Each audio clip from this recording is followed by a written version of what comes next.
So, trying to treat a bout of coccidiosis. So I got some Corid, and if you read the instructions on the back, it'll tell you per pound, but it's approximately a tablespoon per gallon, and it treats the E. bolus and E. zerini in calves, but it also does for rabbits as well. So I also got some of the chick electrolyte and some of the probiotic.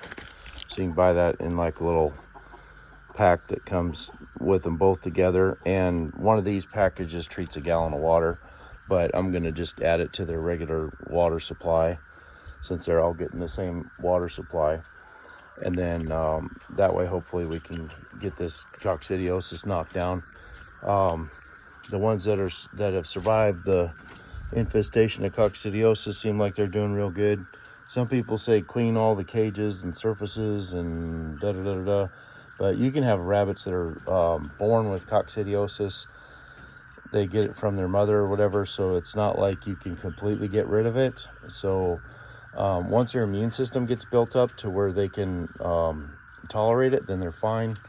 So basically, if their immune system gets broken down for whatever reason, stress or feed issues, or right now it's the weather, the flies. It's been real wet, so everything's really thriving. One other thing about this Corid product, yes, ladies, I know. One other thing about this Corid product is it is temperature sensitive, so it needs to be stored indoors. And since we're in the 70-degree range right now, I don't have a problem adding it to the container and leaving it in there. If the temperature was up in 100 degrees range or whatever, then I would need to have separate water bottles and then flush that out and then add new stuff. It's a 5-day treatment, or you can do a 21-day treatment if you've got a real rash of it going on. But so anyway, and then I added some one whole jug of apple cider vinegar in with that also. So that's about as much as I can do to help boost them up.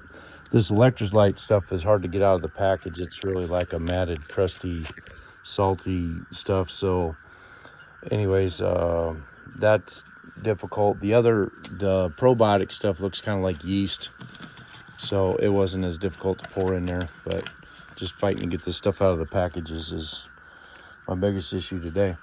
So anyways, good luck with your rabbitry. You can do an autopsy on the rabbits if you want to, and see if they have white spots on their liver and their intestines. There'll be like hard white spots on there. But the rabbit showed obvious signs of coccidiosis, so that's what's going on with that. And then I need to, I just have a moisture problem here with all the rain that we've had and the manure and stuff, but I need to get some of this sludge cleaned out of here and back onto the regular compost pile. So I'm getting flies, and that I'm worried about fly strike.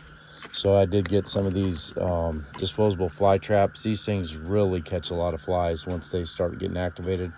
You just cut the top off, open it up, add some water up to the line, and it's got like a little tea bag looking thing that adds the smell. And then this thing, it'll get slammed full to the top.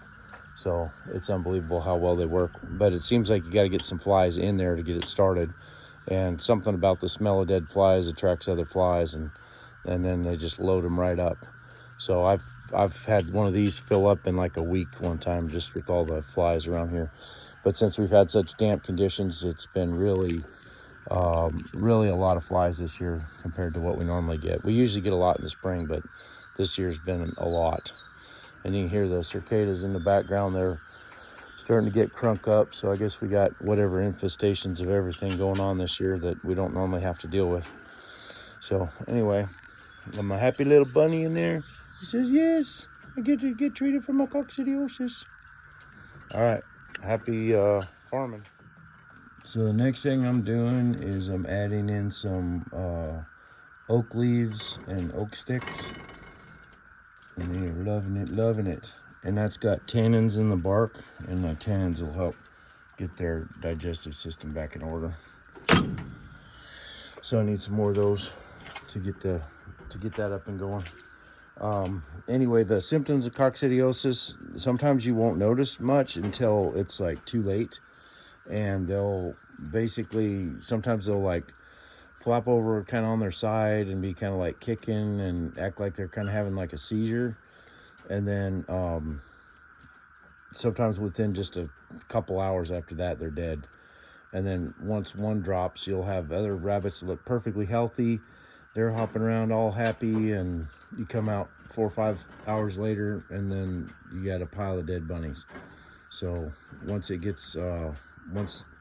decide they're all gonna start activating, it goes really fast sometimes. So, but anyways, I don't want to have any more rabbits die. I've already had to have enough little rabbit funerals. So be happy, little bunny, be happy.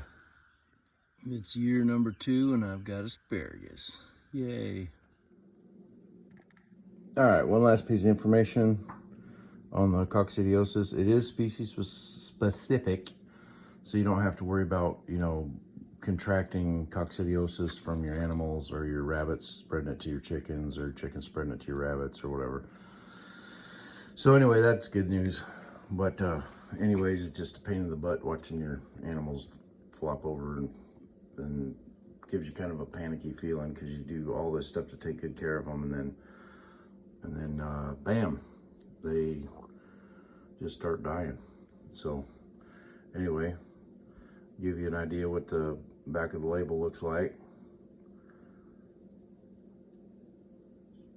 And it says on here to treat the herd, but this stuff is for cattle, but it does work for rabbits too. So there's lots of rabbit breeders that use this. 5-day treatment, 21-day prevention. If you get new rabbits in, you may want to run a treatment for them when you first get them. So anyway, good luck.